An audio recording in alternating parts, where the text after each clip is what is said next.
You're listening to Civic Media. You can tune into any of our live shows on any radio station across the state with the Civic Media app. Find us in your phone's app store and listen anytime, anywhere. This is your WLCX Daily News Roundup for the Eagle 1490 AM in La Crosse.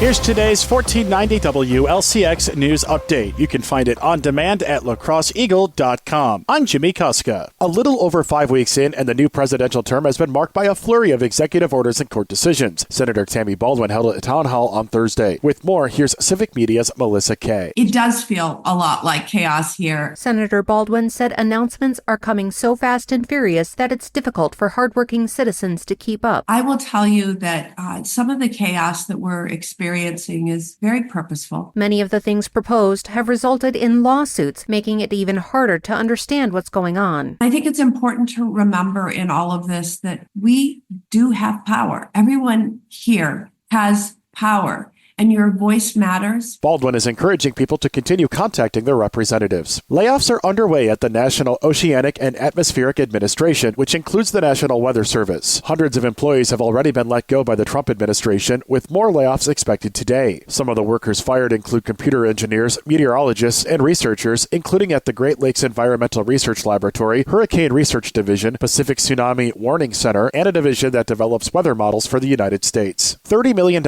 in funding for dairy farmers across the country has been paused by the Trump administration. The pause in funding for the Dairy Business Innovation Initiative affects over 400 dairy businesses nationwide, with half of the grant recipients employing 5 or fewer employees. In Wisconsin, the pause in funding affects 88 dairy businesses to the tune of $6.5 million. Senator Tammy Baldwin published a letter to the USDA demanding the release of congressionally approved funding. Governor Tony Evers is proposing an increase in fishing, hunting, and trapping fees for Wisconsin residents, which would be the first increases in 20 years. With more, here's Civic Media's Brittany Merlot. A majority of the licenses and tags would increase by $10 to $20, including for small game, deer, fishing, and wild turkey. Some fees could increase by $40, including wolf harvesting, with a new fee of $88, and conservation patron has a new fee of $201. The last time license fees rose for residents was in 2005. However, in 2023, non-resident fees rose as a part of Governor Evers' 2024-25 budget. The DNR says inflation has risen nearly 60% in 2 decades, with the cost of equipment going up even more in that time. A man who was accused of trying to steal an airplane at the La Crosse Regional Airport in 2023 was granted conditional release. According to online court records, 33-year-old Cody Anderson, who was found not guilty by reason of insanity on 5 felony charges, including terrorist threats and attempted armed robbery, will be released from the Mendota Mental Health Institute. If Anderson doesn't follow the conditions of his release, he could be taken back into custody. No one was hurt in the 2023 incident. This week was busy for the city of La Crosse. The city administrator work group met, as well as the Economic and Community Development Commission, to approve writing for a pair of grants, among other measures. The city's DEI team met for discussion and will meet again once a new mayor is elected for La Crosse. The Redevelopment Authority passed several resolutions related to the River Point District. The Board of Public Works and City Plan Commission meet on Monday, with 7 total committees meeting next week. Warmer temperatures and melting snow have created muddy conditions in many of La Crosse's parks, and the city's Parks Department is asking people to stay off of unpaved trails. City officials said that if you can leave footprints or tire tracks, the trail is too soft to walk on. Imprints from hikers or bikers can stay once the ground dries out, making trail repair more difficult. Walking on soft trails can also damage vegetation. Until conditions improve, the city is asking people to only use the paved paths. This weekend is a deadline to get your ice shanty off of the ice. With more, here's Civic Media's Melissa Kay. Permanent ice shanties should have already been removed from Iowa boundary waters. That deadline was February 20th. Permanent structures need to be removed from Minnesota boundary waters by March 1st and inland waters south of Highway 64 by March 2nd. The DNR says anglers can still use portable ice shanties after these dates as long as they're removed when they're not actively being used. Warmer weather is affecting frozen waterways across Wisconsin. With more, here's Civic Media meteorologist Brittany Merlot. No ice is ever safe ice. And with the mild temperatures in place and rapid spring melt underway, ice is weakening and rivers and streams are swelling. This can cause ice to break apart and weaken, and this can happen both on rivers and lakes. And with the winds expected to become gusty, this will also start to shift ice ice sheets around and may cause it to break, heave, or shove on shore. Ice jams are also common this time of year on rivers. This is when ice gets caught on bends, narrow areas, and may create a dam, backing up water and flooding areas upstream. Forecasts through early next week call for highs in the 40s and 50s with a brief cool down this weekend. For the 7th year in a row, Mayo Clinic was named the world's best hospital. Mayo Clinic's Rochester Hospital finished above over 2,400 other hospitals around the world, about a sixth of which are here in the United States. Newsweek's annual rankings survey over 85,000 healthcare professionals across the globe. Mayo Clinic has 16 hospitals and 45 clinics in Wisconsin and Minnesota and offers residency programs right here in La Crosse for several specialties through UW La Crosse. The state wrestling meet continues today in Madison with matches all day. You can follow coverage today and tomorrow on Civic Media's WRCO at WRCO.com. Tonight is the regional basketball semifinals in girls basketball. Home teams tonight include top seeds West Salem and Independence Gilmanton, as well as La Crosse Central, Aquinas, Onalaska, Bangor, Blair Taylor, Oliva Strum, and Kickapoo. It's also the first night of state hockey quarterfinals and the second day of gymnastics sectionals. A wind advisory is in effect today with gusts up to 50 miles per hour in some areas of western Wisconsin, with higher wind speeds south and west. Highs will top out in the high 40s or low 50s. Light rain moves in this evening with temperatures dropping into the teens overnight. Tomorrow and Sunday, it'll be sunny but mild with highs in the 30s and low 40s. Temperatures rise to the 50s early next week with chances of rain Monday, Tuesday, and Wednesday. We'll have more details in our Civic Media forecast. You can take Civic Media with you anywhere you go with the free Civic Media app. Download it now on your device's app store or at civicmedia.us/app. We'll have a look at your weather, sports, and entertainment news coming up next. For 1490 WLCX and lacrosseeagle.com, I'm Jimmy Kuska.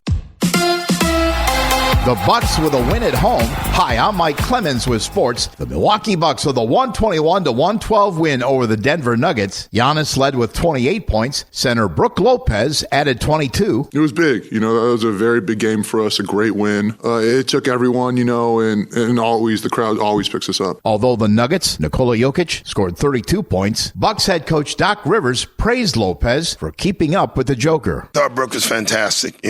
We matched his minutes exactly with Jokic, which we don't do a lot. The guy's, Jokic, he's really good. He's just really good. I mean, he made the shots he makes. They look like there's no way they can go in. And his passing is something to marvel. It just is. College hoops, UWM with a win over Oakland at the Panther Arena, 71-66. Marquette is at Georgetown, 7 p.m. tomorrow night. With sports, I'm Mike Clemens.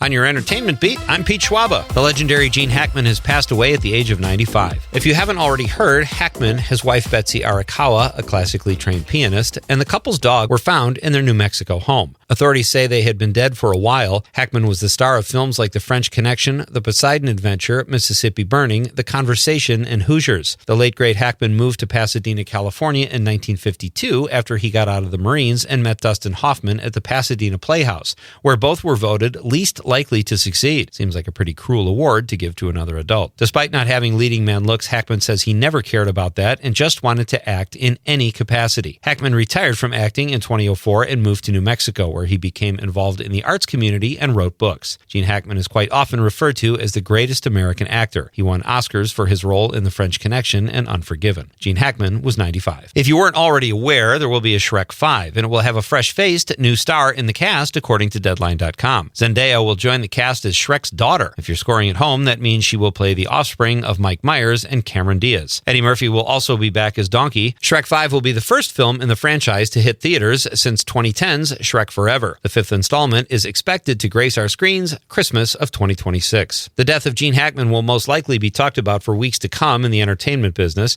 Hackman and his wife Betsy were found dead in their New Mexico home Wednesday. Hackman quietly retired from acting in 2004 after appearing in the film Welcome to Mooseport. In a 2009 interview with Empire magazine regarding his retirement, Hackman revealed that the straw that broke the camel's back was his doctor telling him his heart could no longer handle excessive stress. You might think that the guy that owns the local haberdashery is just a small businessman, but when it comes to Hollywood, chances are he's a trained assassin. Whether it's a regular housewife, an accountant, or even a beekeeper, yes, a beekeeper, Miramax has announced there will be a sequel to The First Beekeeper, which starred Jason Statham. Statham plays a keeper of bees who also knows how to kill kill people very well. And if you saw the first film, appears to be bulletproof. Production is scheduled to start this fall. Deadline reports that Saoirse Ronan and Austin Butler are set to lead the cast of A24's upcoming Deep Cuts. Saoirse Ronan will also produce the film, which will be directed by Iron Claw's Sean Durkin. Deep Cuts is a love story based on the highly anticipated first novel by author Holly Brickley, which was just released February 25th. For more showbiz fun, tune into Nightlight with me, Pete Schwaba, weeknights from 6 to 8 p.m. on the Civic Media Radio Network. It is going to be really windy today with gusts from 40 to 45 likely for a good chunk of the day. It'll be partly to mostly cloudy, a sprinkle or two possible with temperatures climbing into the upper 40s by midday, dropping quickly into the 30s by late afternoon. Tomorrow will be sunny and not windy but cooler, high of 31. I'm meteorologist Sean Cable. Outside now it's 46. That's your WLCX Daily News Roundup from Civic Media. Subscribe to this podcast on Spotify, Apple, or wherever you find your podcasts. Find more news at lacrosseeagle.com. The national news cycle never stops, but it can be hard to find news about your local community. Civic Media is dedicated to providing quality local and state news coverage across Wisconsin. With the Civic Media app, you can get notifications about local stories that matter to you and your community. Find the free Civic Media app in your phone's app store and choose notifications from the menu to tell us what kind of news you want to hear about.